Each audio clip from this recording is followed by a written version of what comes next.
আমি আপনার কথা মতো সব ইনফরমেশন পাঠিয়ে দিয়েছি, আপনি একটু চেক করে নিন। জানেন স্যার, জয়েন সোলজার। স্যার আপনার সাথে আমার গুরুত্বপূর্ণ কথা ছিল।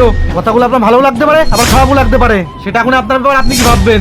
হ্যাঁ, কি কথা তুমি বলো। স্যার আপনি আমাকে একটা কথা বলতে পারবেন, এই আর্মির চাকরি আমাদের কি দিয়েছে? শুধুমাত্র এই পোশাকটা আর মায়ের সাথে 15-20 স্যালারি। আমার কাছে একটা ভালো প্ল্যান আছে, যেটা সাহায্যে আমরা খুব শীঘ্রই কোটিপতি হয়ে যেতে পারি। আরে জওয়ান, তুমি এসব কি বলছো? তোমার মাথা ব্যথা ঠিক আছে তো? তুমি জানো তোমাকে আমি এখনই সাসপেন্ড করে দিতে পারি। স্যার আপনি একবার ভালো করে ভেবে দেখুন, এরকম সুযোগ বারবার আসে না। তাহলে আপনি আর আমি খুব তাড়াতাড়ি কোটিপতি হয়ে যাবো। সোলজার তো আতঙ্কবাদের কাছে বিক্রি হয়ে গেছে, আমি এখন কি করব? আমাকে যে করে হোক এই দেশটাকে বাঁচাতেই হবে। আরে স্যার অত কি ভাবছেন, আমার হাতে বেশি সময় নেই, যা করার তাড়াতাড়ি করুন।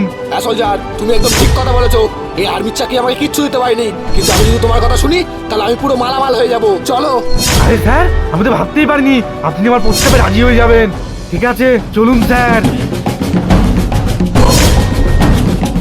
উস্তাদ আমরা চলে এসেছি, এবার তাড়াতাড়ি আমাদের সাথে ডিলটা কনফার্ম করুন। বাহ ফৌজি, আমি তো ভাবতে পারিনি তোর স্যার আমার সাথে তাদের হাত মিলিয়ে নেবে।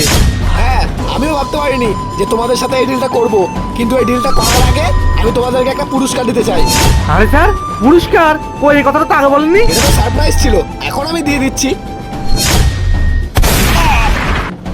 আরে স্যার আপনি আমাদেরকে ধোকা দিলেন। ধোকা? ধোকা তো তুই দিয়েছিস আমাদের এই ভারত মাকে। আর শোন, আমরা যখন এই ফৌজে ভর্তি হই তখন আমরা এই ভারত মাকে রক্ষা করার জন্য ভর্তি হই। টাকা